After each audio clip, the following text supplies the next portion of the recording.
So every time someone asks, "Hey Diego, what do I really need to pack for a Western Canada road trip?" My answer is always the same. 1. Check the weather beforehand and the wildfire map. Then pack layers, and then don't overstuff your suitcase. I'll show you 9 small items that turn those 3 points into a stress-free, kid-proof road trip plan. Let's dive in.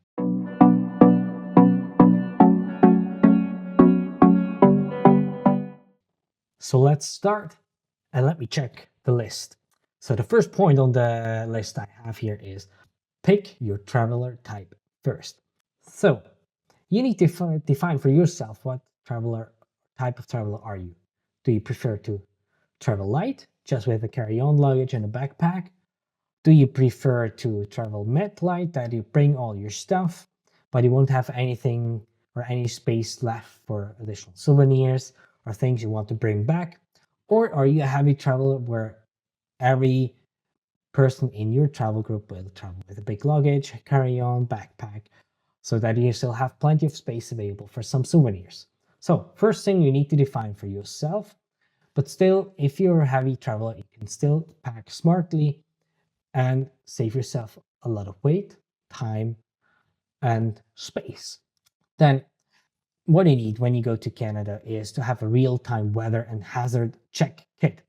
So one thing, you need to have a site available where you can check for wildfires, because that's important beforehand, before you go and on the road, that you know if certain roads are closed, if a campground that you have booked is reachable or not, or any other accommodation that might be affected by wildfires. And also check for rainy days, that you know when you need to prepare your rain jacket. And that brings me to the next point, and something that was crucial for our past trips and is a real gem for packing for your next holidays. So what we use is, we use packing cubes, as you see here, for our travels. We have 3 different sizes, and what's good with them, you can pack in your stuff in your packing cube, and you know that's my stuff. So if you live out of your luggage, you know exactly where your stuff is. You can get even an additional packing cube where you can leave in your dirty clothes. So you pull that out, get all around it, and you smash everything into that washing machine. And that makes packing so much easier. And even when you need to find your clothes, unpacking is so much more time saving with it. It's a blast, believe me. And what you need to pay attention though for packing cubes is that they have a, let me see here, that they have a compression option available. Meaning, here you fill in the clothes, and when you have filled up everything in here, you close it, and then you close that one too, and then it compresses the whole packing cube together, making it smaller, hence more space in your luggage. And that's even great if you just travel with a carry-on suitcase and a backpack. That will save you a ton of space and allows you to travel lightly. And that goes into the next point too, is road trip comfort pack. Now the 6th point actually, the 6th point is important, that goes into that. Now this 4th point is about how you travel comfortably. So if you are on a flight that takes longer, for example, for us from Zurich to Vancouver, it's an 11-hour flight. Or if you travel longer by car, then having a neck pillow and maybe a blanket or an eye mask can be a real game changer. That's the word I was looking for. Jesus Christ. And of course, if you travel in an airplane, headphones with noise canceling is great. Or maybe for on the road to have some card games or a coloring set can be crucial, especially if you don't want to have backseat meltdowns. And then the next very important point here on the list is to bring your medicine kit and also your medicine against or for allergies. And believe me, that you need to bring all the time, especially with children.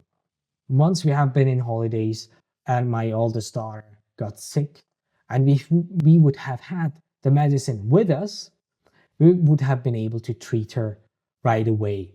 But she ended up in the hospital, got some treatment, and especially, or based off this, the bill for the hospital visit was rather high, and this could have been avoided if we would have had our stuff with us. So that's something I highly recommend to bring with you, alongside with some patches and disinfection spray and cream. You know what I mean, right? But that's really something that can change the perception of the whole holiday experience completely. So be prepared in that regards. And then, and then, what I've said before, number 6 on the list, laundry and layer clothes. You need to have a clothing strategy in place. One thing that you can do is to buy or get yourself some fancy tech clothes that is taking less space away in your luggage, are comfortable to wear, are stretchy. Those are There are clothes out there for men and women equally that are great. The only drawdown is they're rather a bit expensive. So, but another thing you can do is if you pack up your stuff in your packing cubes, that you roll your clothes or even roll whole outfits together. That will save you time and space. Then in Canada, it can get wet. There might be rain in the summer, and even at certain places, especially in the Rockies, even some snowflakes. So be prepared that you have the right clothing ready, and bring your rain jacket, maybe with a fleece that you can attach to the rain jacket, so really can take off everything if not needed, but you're still not going to freeze to death because you haven't prepared yourself properly. That also accounts for the same thing with shoes. Also bring always some hiking boots with you. There are different types of hiking boots, small, one that have what's that called? I don't know in English. Um, Ones that look more like sneakers but a bit more heavy. I think that those are quite good for most of the hiking trails. And then when people ask me how much clothes I should bring, I would say plan for clothes, or that you have enough clothes for 3 to 5 days.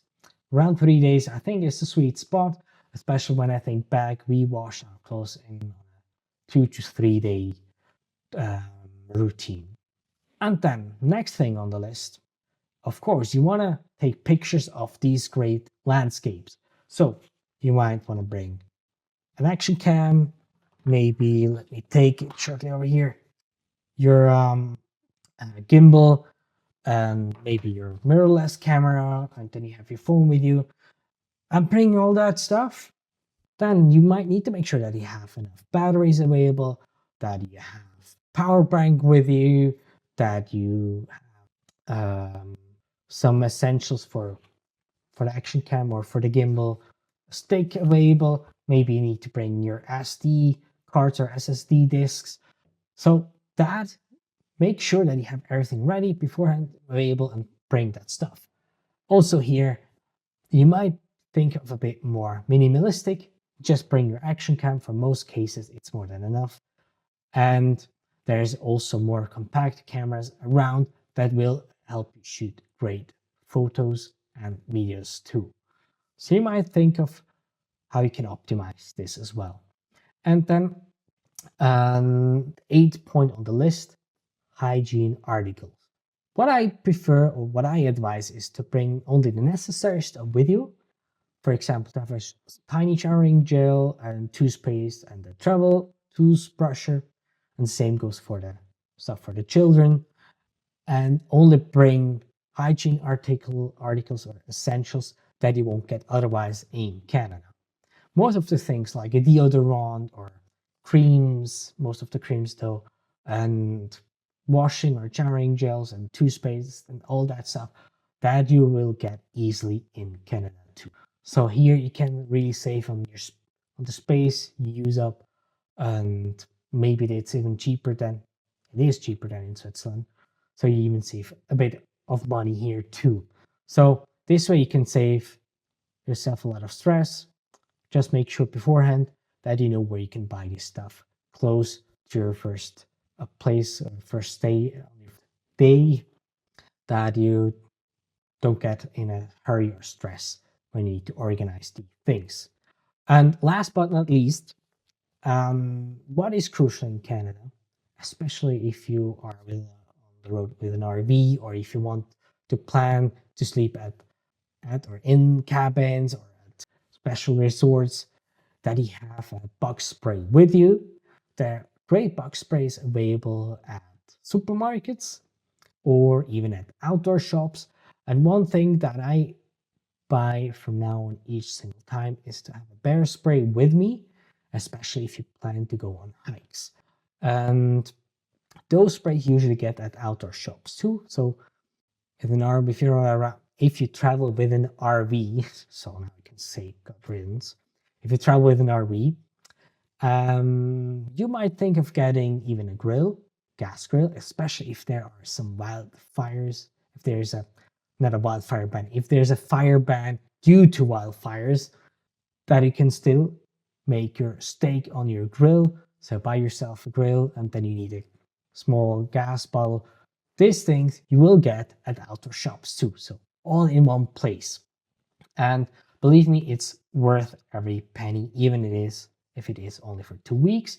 And bear sprays or also grills, you can always ask in Facebook groups or other places if somebody would like to take these things over, or you can leave them maybe at the RV rental station if you travel with an RV.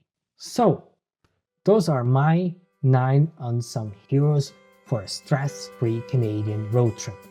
So now I'm curious to hear from you. What are your must-pack tips? Drop them in the comments below. And what would help me tremendously, smash that like button and subscribe for more stress-free travel and road trips with families. So I guess see you on the road. And if you have any questions, just let me know in the comments or write me an email, whatever. I would love to hear from you. With that, tschüss zusammen, arrivederci, and see you soon, guys.